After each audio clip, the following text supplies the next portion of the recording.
The great hall buzzed with excitement as beings from across the galaxy gathered for the most important meeting in 300 years. Ambassador Zara of the Centauri Alliance stood at the center stage, her blue skin glowing under the soft lights. She raised her forearms to call for silence. "Friends from across the stars," she began, her voice carried by translators to every corner of the massive room. "Today we make history. The Galactic Education Council has approved the first student exchange program between our worlds." Cheers erupted from the crowd. Creatures with tentacles waved them in the air. Beings made of living crystal chimed musical notes of joy. Robot representatives flashed their lights in celebration patterns. Professor Jake Morrison sat in the human section, grinning from ear to ear. He had worked for 5 years to make this moment happen. Next to him, Dr. Lisa Grant from Boston University was taking notes as fast as she could write. "The first exchange will begin in 6 months," Ambassador Zara continued. "We have selected 12 worlds to participate. Each will host students from other species for 1 full season." Jake leaned forward in his seat. This was the moment he had been waiting for. "The host worlds are as follows," Zara announced, reading from a glowing tablet. "New Venus, with its perfect climate. Harmony Prime, known for its peaceful gardens. Crystal World, where nothing ever changes. The floating cities of Gas Giant 7. Jake held his breath. Paradise Station, where every day is exactly like the last. The underwater cities of Ocean World. The library planet of Archive 5. The meditation world of Quiet Space. More cheers filled the air. Jake started to worry. Maybe Earth had not been chosen after all. The forest moon of Giant Green. The crystal caves of Diamond Deep. The perfect cities of Utopia 1. Zara paused and looked directly at the human section. And finally the third planet of the Sol system, the world humans call Earth. The cheering stopped. The hall fell completely silent. Jake looked around, confused. Why had everyone gone quiet? Lisa stopped writing and stared at the other delegates. Slowly, whispers began to spread through the crowd. Jake could hear fragments through his translator. Did she say Earth? The Deathworld? Surely not the human home planet. The place where everything tries to kill you? A tall, thin creature with 6 eyes stood up. His name was Counselor Blip, and he represented the Peaceful Valley Coalition. "Honored Ambassador," he said, his voice shaking. "Did you mean to say Earth? The Class 12 Deathworld?" "I did indeed," Zara replied calmly. The whispers became louder. Jake caught more words now. Poisonous atmosphere. Crushing gravity. Weather that kills. Creatures that eat other creatures. A robot delegate named Unit 7 stood up next. Its voice was flat and electronic. "Ambassador Zara, our records show that Earth experiences something called earthquakes. The ground moves and destroys buildings. How can students be safe there? And storms," added a creature that looked like a walking flower. "Our data shows that Earth has violent weather, wind that can destroy cities. Water that falls from the sky with such force it can harm organic beings." Jake stood up, his face red with confusion and anger. "Excuse me," he said loudly. "I think there has been some mistake. Earth is not a death world. It is a perfectly normal planet. People live good lives there. We have cities, schools, parks, beaches." The silence that followed was even deeper than before. Hundreds of alien eyes, sensors, and other viewing organs turned to stare at Jake. He could feel fear coming from the crowd like heat from a fire. A small fuzzy creature named Pip spoke up.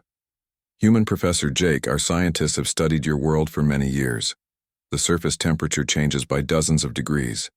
Sometimes water freezes into sharp crystals that fall from the sky. Other times the air becomes so hot that water boils away." "That is just weather," Jake said, spreading his hands. "It is normal. We have clothes for different seasons. Houses with heating and cooling. Houses that must protect you from your own planet," observed a floating jellyfish-like being. "This proves our point." Dr. Lisa Grant stood up beside Jake. "Our planet supports billions of people. We have art, music, literature, science. We are not just surviving. We are thriving." The fuzzy creature named Pip made a sound like a whimper. You live on a world where the very air can become poison during something called smog alerts, where the ground can split open and swallow buildings, where water falls from the sky with such violence that you have created special shelters called umbrellas just to walk outside. Those are just practical things, Lisa protested. Every world has challenges. Not like Earth, said Counselor Blip. On my world, the temperature is always 72 degrees in your measurement system. It never changes. We have no weather. No earthquakes, no volcanoes, no creatures that hunt other creatures for food. Jake sat down slowly. He was beginning to understand that other worlds were very different from Earth. Ambassador Zara spoke again. This is exactly why Earth has been chosen. Humans have learned to live with challenges that would destroy most of us. Our students can learn much from seeing how they do it. The protests started immediately.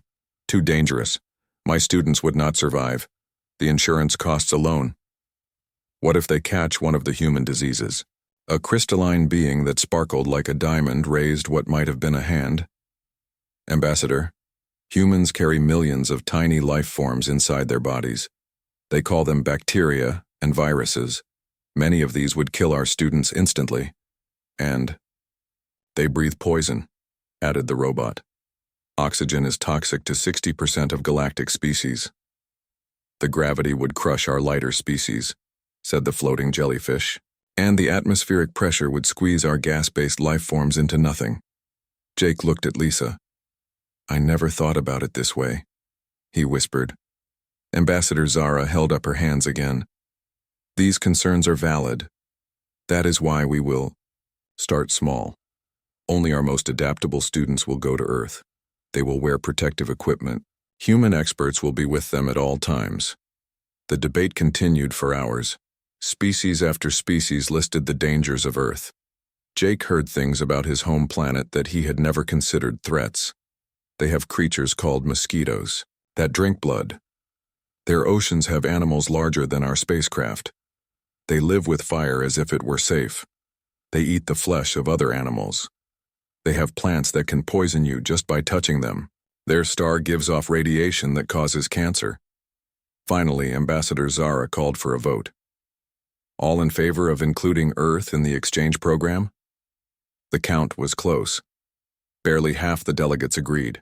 Jake noticed that the species from the safest worlds all voted against Earth. The motion passes, Zara announced. However, participation with Earth is voluntary. Students who wish to visit Earth may do so. Those who do not feel safe may choose other worlds. As the meeting ended, Jake noticed something troubling. Representatives from 15 species immediately withdrew their students from the entire program, rather than risk having them sent to Earth. Walking out of the hall, Jake heard two aliens talking. I still cannot believe there is a world where the surface moves, the air changes, and creatures fight each other to survive. And yet humans call it home. They must be the bravest or the craziest species in the galaxy. Maybe both. Jake walked outside into what he now realized aliens would consider a terrifying environment. The sun was shining, birds were singing, and a gentle breeze was blowing. To him, it was a beautiful day. To most of the galaxy, it was apparently a death trap. He looked up at the sky, wondering for the first time what it would be like to live on a world that never changed, where nothing was ever dangerous, where every day was exactly the same. It sounded boring. 3 months later, Jake received word that only 3 alien students had volunteered to visit Earth. 12 species had requested that their students visit other, safer worlds instead. He began to wonder if humans really were as unusual as the galaxy seemed to think. The silver ship landed in the Nevada desert on a clear Tuesday morning. Jake Morrison stood with his team behind the safety barriers, watching as the alien transport touched down with barely a whisper. After 3 months of preparation, the first alien exchange students were finally arriving on Earth. Dr. Lisa Grant checked her equipment one more time. They had prepared for everything they could think of. Medical teams stood ready. Environmental suits were available if needed. Translation. Devices had been tested dozens of times. Remember, Jake told his team, these students are brave just for coming here. Let us make them feel welcome. The ship's door opened with a soft hiss. A ramp extended to the ground, and slowly, 3 figures emerged. The first student looked like a giant praying mantis made of green metal. She stood 7 feet tall with 4 arms and huge compound eyes. Her name was Keela, and she came from a world called Garden Prime. But what shocked Jake was not how she looked. It was what she was wearing. Keela was covered from head to toe in what looked like a spacesuit. Thick armor plating covered every inch of her body. Tubes connected to breathing tanks on her back. Warning lights blinked all over the suit. "Welcome to Earth," Jake said, activating his translator. "I hope your journey was comfortable." Keela's voice came through her suit's speakers, high and frightened. "The gravity," she whispered. "It is crushing me. How do you stand upright under such terrible weight?" Lisa stepped forward, confused. "This is normal gravity for us. We grew up with it." "Normal?" Keela's compound eyes focused on Lisa.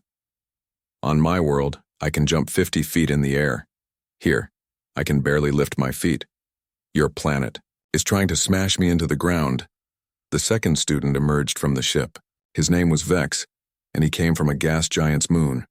He looked like a walking cloud of purple mist held together by a glowing skeleton. His environmental suit was even more complex than Keela's. "The atmospheric pressure," Vex said, his voice like wind through leaves. "It is incredible.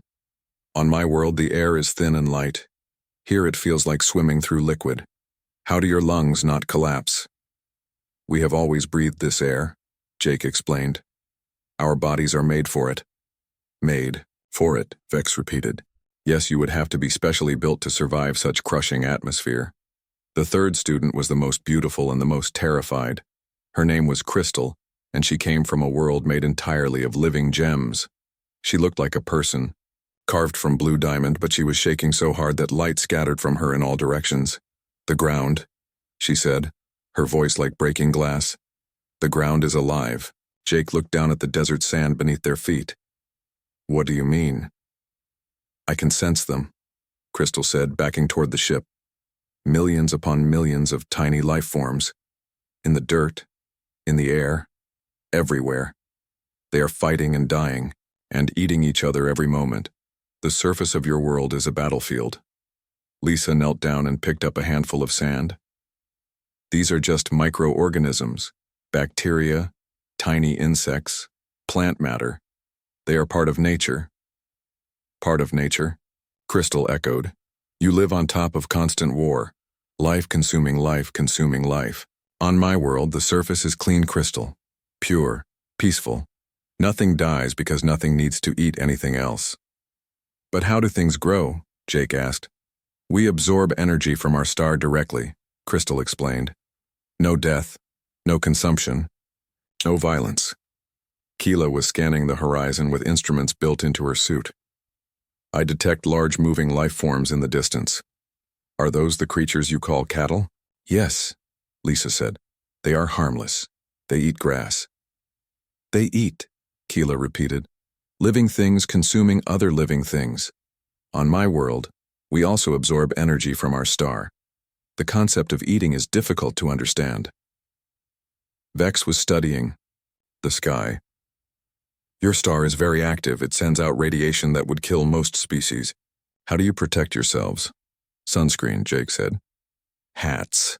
Sometimes we just stay inside during the hottest part of the day." The 3 aliens looked at each other through their protective suits. "You live under a star that attacks you with radiation?" Vex said slowly. "On a world that crushes you with gravity," Keela added. "Surrounded by billions of creatures fighting for survival," Crystal finished. "And you consider this normal," all 3 said together. Jake was beginning to feel defensive. "Earth is a beautiful planet. We have forests, oceans, mountains, cities. People live happy lives here." "Show us," Crystal said. "Show us how you survive in this place." They climbed into the specially modified bus Jake had prepared. The aliens huddled together in the back, their environmental suits making soft, beeping sounds. As they drove toward the city, Jake pointed out the window. "Look, there are some wild rabbits." The aliens pressed against the glass to see 3 small rabbits hopping across a field. "Predators," Keela whispered. "I can see their teeth." They are built for tearing and consuming. No, no, Lisa laughed. Rabbits eat plants. They are prey animals, not predators. Prey, Vex said. You mean other creatures hunt and eat them? Well, yes. Hawks, foxes, coyotes sometimes. The bus fell silent except for the sound of the aliens' life support systems. Let me understand, Crystal said carefully.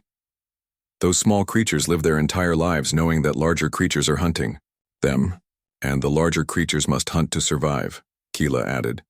And this happens everywhere on your world, Vex finished. It is the natural order, Jake said. The food chain. It keeps everything in balance. Balance through death, Crystal said. Your entire ecosystem is based on creatures killing and eating each other. They drove past a small lake where children were swimming and playing. The young humans are submerging themselves in liquid, Vex observed. Are they trying to clean themselves? They are playing, Lisa explained. Swimming is fun. Fun, Keela repeated. They voluntarily enter a substance that could drown them for entertainment. And look, Vex pointed. Some of them are jumping from high places into the liquid. They could be injured. Jake watched a kid do a cannonball off the diving board. To him, it looked like a perfect summer day. To the aliens, it apparently looked like a suicide attempt. The water contains millions of microorganisms, Crystal added. They are swimming in a soup of life forms. Some of which could make them sick, Keela noted, checking her instruments. This is normal recreation for human children, Lisa said. Patiently. They passed a construction site where workers were building a new office building. They are using controlled explosions and heavy machinery, Vex observed. One mistake could crush them. And they are working under your radiation star with minimal protection, Keela added. Just hats and work clothes, Crystal said in amazement. They trust their skin to protect them from stellar radiation. By the time they reached the hotel, the 3 alien students were sitting in shocked silence. We will need time to process what we have seen, Crystal said as they got out of the bus. This is just a normal day, Jake said. Tomorrow we will show you a school. The aliens looked at each other through their suits. A place where you keep your young? Keela asked. Yes, where children learn. On this world, Vex said slowly, where radiation falls from the sky. Where the ground is alive with fighting organisms, where creatures hunt each other for survival. You raise your young here, Crystal finished. In this place that would kill most species in the galaxy. And you call it education, all 3 aliens said together. Jake was starting to understand why the galaxy thought humans were crazy. The next morning, Jake Morrison drove the 3 alien students to Lincoln High School. He had arranged for them to observe a normal day of American education. What he did not expect was that this normal day would nearly cause 3 diplomatic incidents. Dr. Lisa Grant met them at the school entrance. Today you will see how human children learn and grow, she explained to Keela, Vex, and Crystal. The aliens huddled together in their environmental suits as they walked through the hallways. Students passed them, laughing and talking, carrying heavy backpacks and rushing to classes. They carry significant weight on their backs, Keela observed, her compound eyes tracking a group of teenagers. Those containers must weigh 20 pounds each. Yet they move quickly and seem unbothered. On my world, Vex said, his misty form shifting inside his suit. Such weight would crush our young. Here, your children treated as normal. The first class they visited was physical education. Coach Dan Miller was teaching basketball to a group of 16-year-olds. The aliens watched in growing horror as the students ran back and forth across the gymnasium. Bodies collided. Players fell to the ground and immediately got back up. Sweat poured from their faces. They are deliberately damaging themselves, Crystal whispered, her diamond form flickering with distress patterns. Look, that young human has liquid streaming from his body. It is just sweat, Lisa explained. When humans exercise, their bodies cool themselves by releasing water through the skin. And that one, Keela pointed with a shaking metal finger. Red liquid is coming from his arm.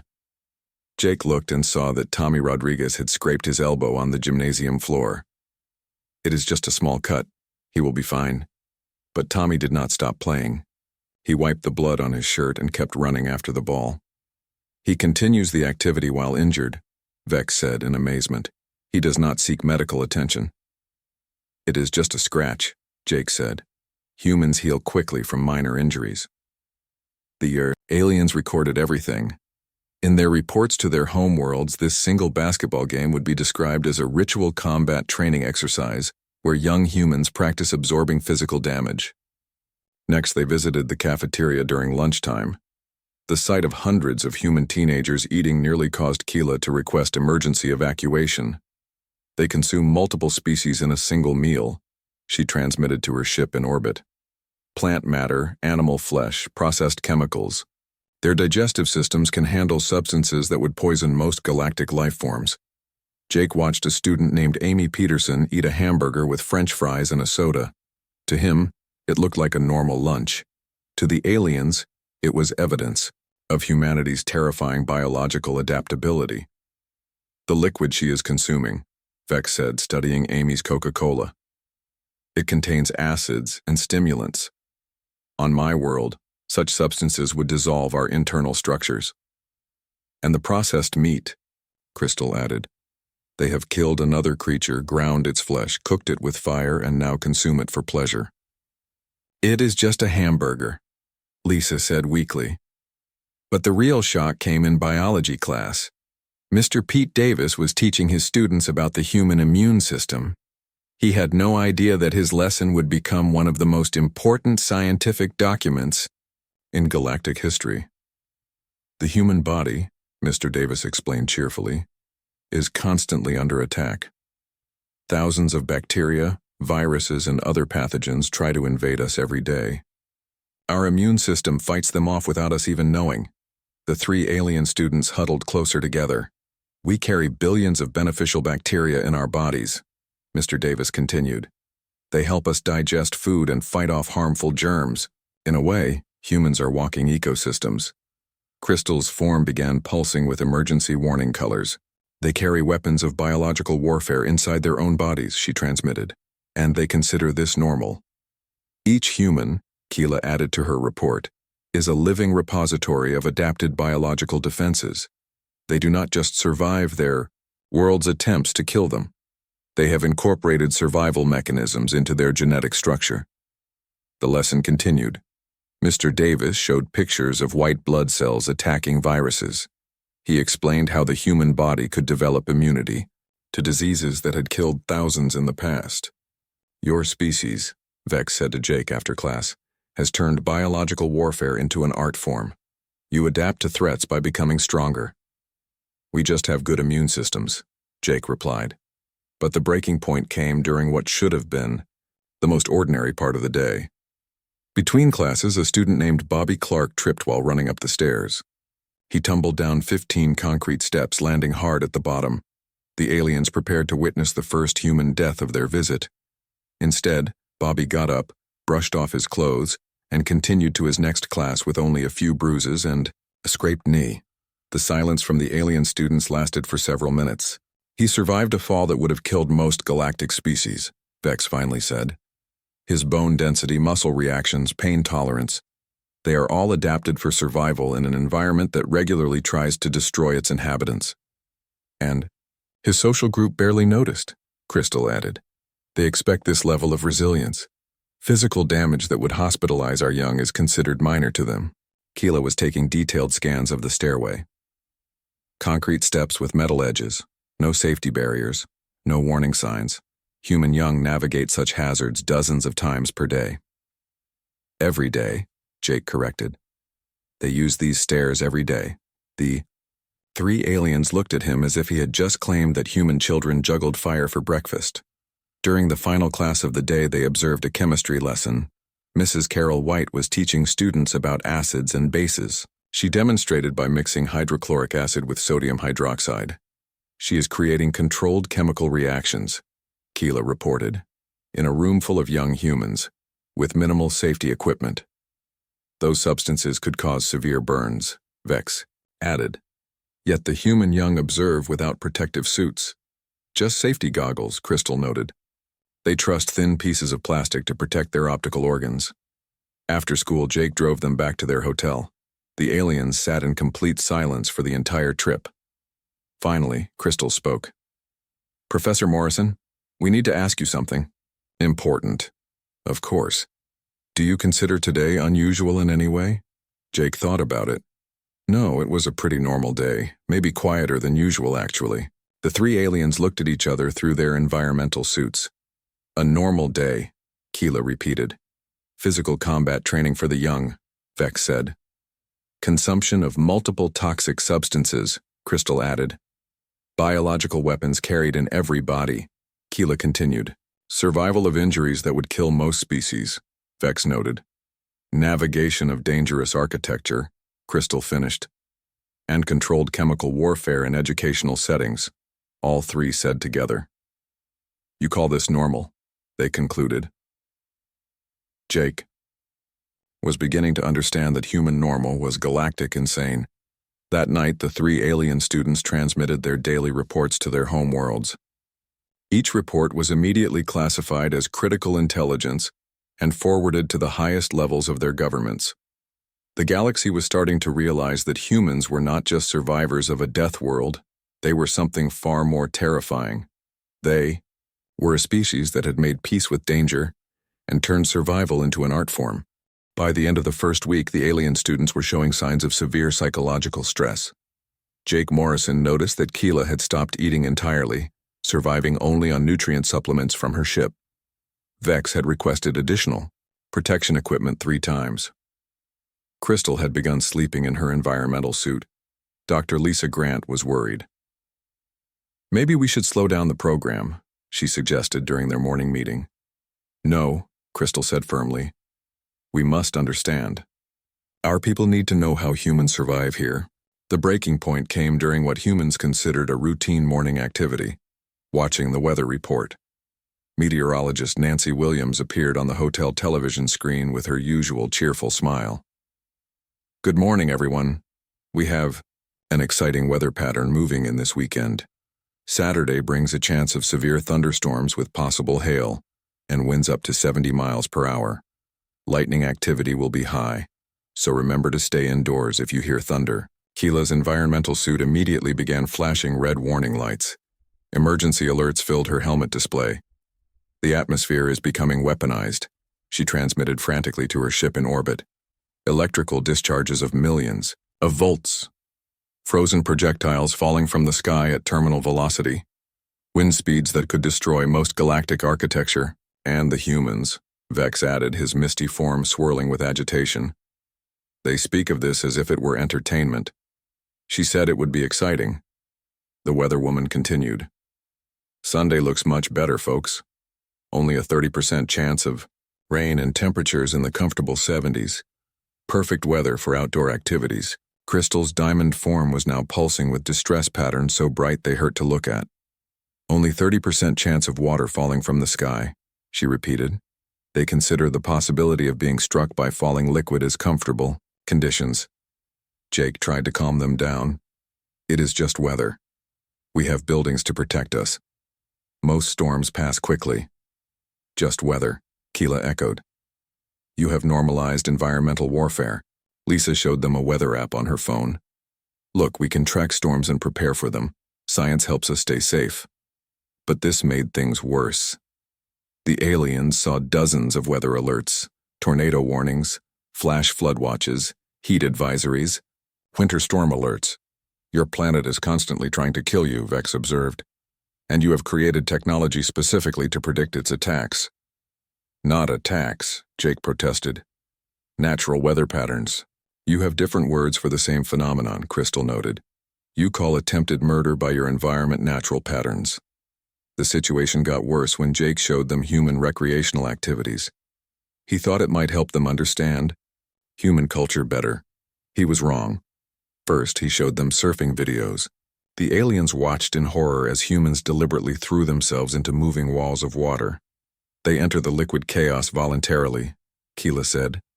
"Those waves could crush them, drown them, or smash them against rocks." "And they do it for fun," Vex added.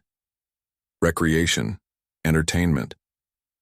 Next, Jake showed them mountain climbing. The aliens stared at footage of humans scaling vertical rock faces thousands of feet above the ground. They climb toward your radiation star, Crystal observed. Into thinner atmosphere, colder temperatures, higher radiation exposure. They risk falling to their deaths. And they smile while doing it, Keela noted. Their facial expressions indicate pleasure, not distress. Jake made another mistake. He showed them skydiving. The three aliens sat in stunned silence as they watched humans jump out of perfectly good aircraft and fall toward the ground at over 100 miles per hour. They have learned to fly, Vex said slowly, and they use this ability to throw themselves into mortal danger. They trust a piece of fabric to save their lives, Crystal added. A single equipment failure means certain death. And look, Keela pointed at the screen. They are laughing. They experience joy while facing death. But the final breaking point came when Jake suggested a weekend trip. He thought it would be nice to show them some of America's natural beauty. I thought we could visit Yellowstone National Park, he said cheerfully. It is one of our most popular tourist destinations. The aliens looked up Yellowstone in their databases. The silence that followed lasted for 10 full minutes. You want to take us? Crystal said carefully, to an active volcanic system. Where superheated water explodes from the ground, Vex added. And you call this a tourist destination, Keela finished.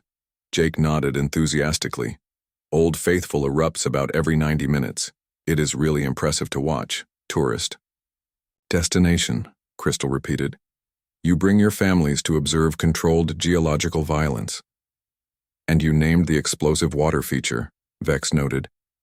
You have given it a friendly name as if it were a pet. Lisa tried to help. Yellowstone is very safe. Millions of people visit every year without any problems. Millions, Keela said. Millions of humans voluntarily expose themselves to volcanic activity for pleasure. The aliens spent the next hour reading about Yellowstone. What they found horrified them even more. It says here, Crystal read from her tablet, that visitors must be careful of wild animals including bears, wolves, and bison. Bears? Vex looked up the translation. Large predatory mammals weighing up to 800 pounds. And bison, Keela added. Herbivorous but aggressive, weighing up to 2,000 pounds. It says several tourists are injured each year. Several tourists are injured, Crystal repeated. And yet people continue to go there. It is a vacation spot, Jake explained. People go there to relax and enjoy nature. The three aliens looked at each other through their environmental suits. You consider proximity to explosive geological features relaxing, Vex said. You find the presence of large predatory mammals enjoyable, Keela added. You vacation in places where your own species regularly suffers casualties, Crystal finished. Jake was starting to see the pattern. What do you do for fun on your worlds? On Garden Prime, Keela said, we contemplate the perfect stability of our crystal forests. Nothing changes, nothing moves, nothing dies. On Gas Cloud 7, Vex added, we float in comfortable currents and absorb energy from our gentle star. No solid matter exists to cause harm. On Diamond Deep, Crystal said, we resonate with the harmonic frequencies of our crystalline structures. All is peaceful, pure, and permanent. Jake realized that the aliens came from worlds where nothing ever happened. No change, no danger, no excitement. No wonder they found Earth terrifying. Your species, Crystal said slowly, has not just adapted to survive danger. You seek it out. You create recreational activities specifically designed to put you in mortal peril. And you call it fun, Vex added. You smile while doing it, Keela noted. This is not mere survival, all three aliens said together. This is something else entirely. That night, the three alien students filed their most disturbing report yet. They had realized something that would change galactic understanding of humanity forever. Humans did not just survive their death world. They had fallen in love with it. The final revelation came during the alien students' last week on Earth. It happened during something so ordinary that Jake Morrison almost missed its importance. But for Keela, Vex, and Crystal, it became the moment when they truly understood. what humans were. It was a Tuesday morning at Stanford University. Jake was showing the aliens around the campus library when the ground began to shake. Books rattled on shelves. Windows vibrated in their frames. The floor moved beneath their feet. The 3 alien students immediately activated their emergency protocols. Warning lights flashed on their environmental suits. Emergency transmissions went out to their ships in orbit. Planetary surface instability detected, Keela reported frantically. Seismic activity indicates geological failure. The planet's crust is shifting. Jake looked around the library. Students continued reading at their tables. A few looked up briefly, then went back to their books. Professor Mary Jenkins kept writing, on her laptop without even pausing. "It is just a small earthquake," Jake said calmly. "Probably a 4.2 or 4.3 on the Richter scale.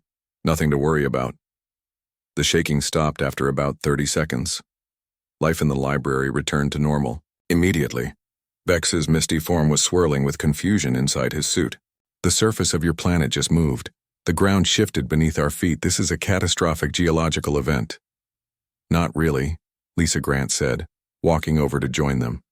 "That was tiny. California gets dozens of small quakes like that every week. Most people don't even notice them anymore."